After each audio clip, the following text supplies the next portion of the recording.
Rachel, the Pirate women's tennis team is on a roll. You guys have won 4 matches in a row. Let's first talk about that weekend, a couple of weekends ago, over in Tacoma. That's when things kind of turned for you, and you started to get some victories. How did that feel for the team? Honestly, it's great. Feels good to get some W's.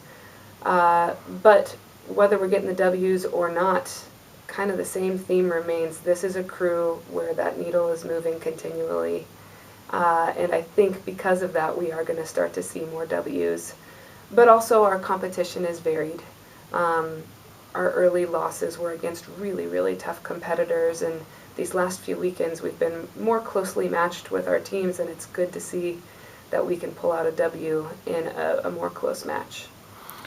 This was your first conference home match this past weekend against UPS. How important did it feel to get that first conference win? I think it was good, especially for my younger team, to set the tone of this is what we do when we are here. This is what we do. This is how we handle the bubble. It was a little bit different in that Puget Sound didn't bring their full roster, and so to some degree it didn't feel like a normal home match. We had to change the match time several times. So I'm hoping even still that our next home match feels more full, more real. We never can look past any opponent, but without a full roster, a lot of my players didn't get a chance and an opportunity to even play their first home match. So we're still hungry for more. You are still inside the bubble, typically this time of year. You guys are getting outside, getting a chance to take some swings outside. How are you adjusting your training schedule for that, or what are you doing to accommodate for that? Well, our biggest accommodation is that we're getting ready for some travel to Texas where we can play some outside tennis, knowing and recognizing that a lot of our opponents that we're going to go see on the west side might be outside even if we're not, and so we want to make sure we're prepared.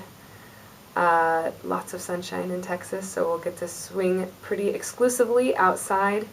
But in the meantime, we're really grateful for our facility we have here. A lot of the other schools in our conference don't have an alternative, and so we're grateful to be able to train inside and have that space. Talking about conference opponents on the west side, you're heading down to Oregon this weekend to play Linfield and Lewis and Clark, two of the typically better teams, Linfield defending champion. Talk about the challenges that both of these teams will present. Linfield has a really good roster every year, and they have a lot more experienced players.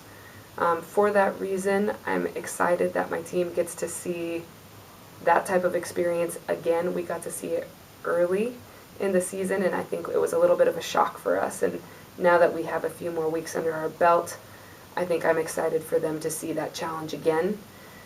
Lewis and Clark, I think, again, they have that experience. They have a huge roster, so for me as a coach, I don't know as much who my players are going to end up actually pairing up against as we get prepared for that team, but I think Lewis and Clark might be one of our closest competitions on paper this year. On paper, they've got a little edge above us, but like I said, I think my team is going to get ready to surprise a lot of people.